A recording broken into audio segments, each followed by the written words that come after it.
A gente detecta em todo o Brasil uma onda conservadora. Como você vê a eleição do Jair Bolsonaro para presidente, por exemplo? Como você vê movimentos que têm acontecido nas ruas? O Brasil tem sido vítima das fake news? A fake news não é uma invenção contemporânea. Não é?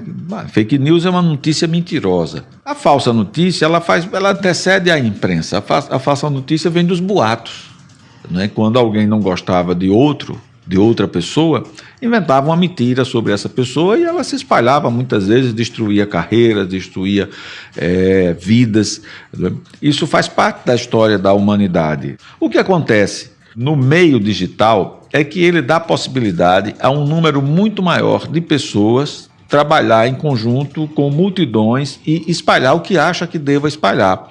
Mas a fake news mesmo, a notícia falsa, ela é muito antiga, ela não foi criada pela internet nem pelas redes sociais, e muito menos a sua intervenção das notícias falsas na política. Para se ter uma ideia, a história política recente do século XX coloca que o brigadeiro Eduardo Gomes, que era o franco favorito para a eleição de 1945, no processo de redemocratização do país, ele perdeu a eleição para um inexpressivo general Dutra em função de uma fake news, de uma notícia falsa, que foi exatamente a interpretação e a colagem de um trecho de um discurso que ele tinha dado e que foi passado para a opinião pública como se ele tivesse dito que não precisava do voto dos mais pobres.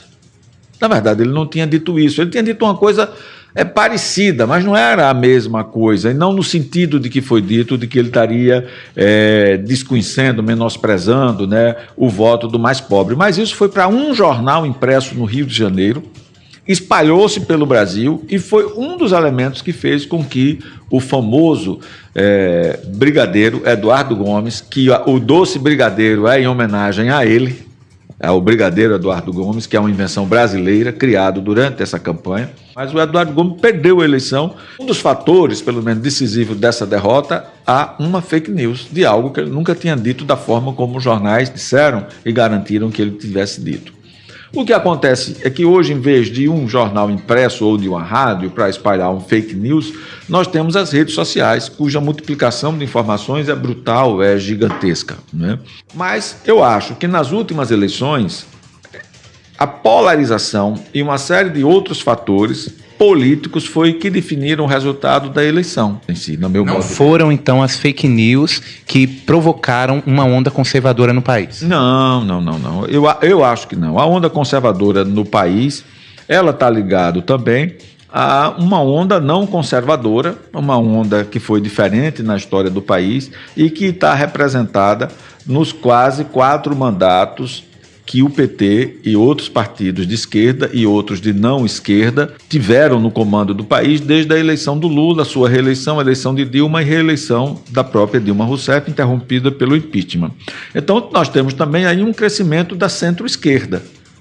O crescimento da direita se faz dentro desse contexto, mas já houve outros momentos onde essa polarização com o crescimento da direita aconteceu, como em 1963 e 64, que culminou com o golpe de Estado de 1º de abril de 1964, que foi um golpe inicialmente traçado por civis com apoio militar e inverteu, ficou um golpe militar com apoio de civis em função da movimentação das tropas do então general Mourão, Olímpio Mourão, não confundir com o Mourão contemporâneo. Isso houve, portanto, já na história do Brasil e em outros momentos do mundo. Acontece nessa questão uma radicalidade, isso é verdade. A direita, que elegeu o ex-capitão Jair Bolsonaro para a presidência da República, ela tem um caráter muito mais agressivo e com uma participação de rua maior do que houve no período de 1964. Né? Mas o caminho é o mesmo, não é uma novidade. Inclusive, as bandeiras são parecidas. Né? O apelo à família, o apelo às crenças, às religiões, a demonização como sendo de esquerda de quem é oposição, mesmo sem essa pessoa ser de esquerda, a acusação e passando como verdade que o adversário é corrupto e o outro lado não é. Então essas características estão presentes em 64 e elas voltaram em 2018 com força e terminaram na eleição de Jair Bolsonaro.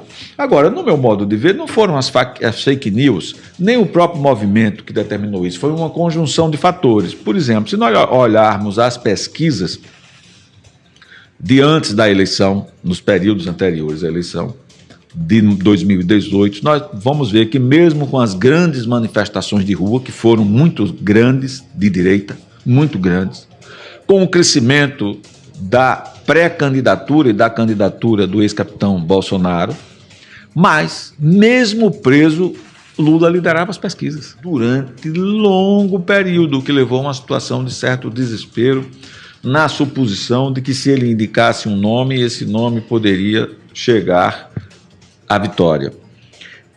Demorou-se a confirmar o nome que substituiria Luiz Inácio Lula da Silva, no meu modo de ver, uma demora que produziu prejuízos à campanha do PT e dos seus aliados.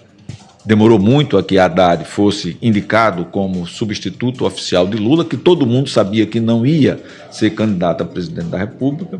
Então aconteceu a facada, que é algo difícil de se entender conforme a explicação que foi dada. O candidato que é militar, o candidato que é especialista em segurança pública, o candidato que é apoiado pelos principais especialistas em segurança pública, o candidato que tinha um esquema de segurança muito mais forte que os demais candidatos, porque além daqueles que a Polícia Federal determina para dar cobertura a todas as pessoas que apresentam suas candidaturas a presidente da República, ele tinha entre os seus apoiadores um imenso número de policiais que estavam presentes no momento da facada, e a pessoa atravessa toda aquela multidão sem aperreio e dá uma facada no presidente da República. Esse fato transformou este candidato vítima em um coitado, em uma pessoa que, vitimado pela facada, recebeu, e que não podia deixar de ser diferente, a cobertura dos meios tradicionais de imprensa, rádio, jornal, TV e impresso. Então, enquanto todos ficaram no seu tempo eleitoral, o candidato esfaqueado teve um volume diário de informação, de manhã, de tarde, de noite, de madrugada, como nenhum outro candidato teve em nenhum momento da história da comunicação no Brasil. Então, esses dois fatores, o decisivo, a facada, e o anterior, a prisão de Lula, foi que definiram as eleições. Não foi a fake news. Para mim, os movimentos que definem a eleição sempre são os movimentos políticos. E o grupo que ganhou soube trabalhar muito bem os movimentos políticos, enquanto seus adversários não tiveram essa mesma habilidade. E para complementar, repito, a facada foi a mágica que fez com que a eleição fosse definida em segundo turno, porque não conseguiu ganhar nem no primeiro turno com todos esses elementos colocados. Então, eu acho que nós temos que confiar no bom senso, nós temos que confiar na comunicação. Eu acho que a comunicação passa por um momento de readequação, então a forma tradicional da comunicação profissional, da comunicação montada em determinados formatos e modelos de empresa, ela vai mudar. Ela não vai acabar, mas ela vai mudar. Não é à toa que todas as redes de televisão hoje passam por dificuldade, porque muda. Nós vivemos em permanente mutação, em permanente transformação. Felizmente, né? Senão ia ficar muito chato.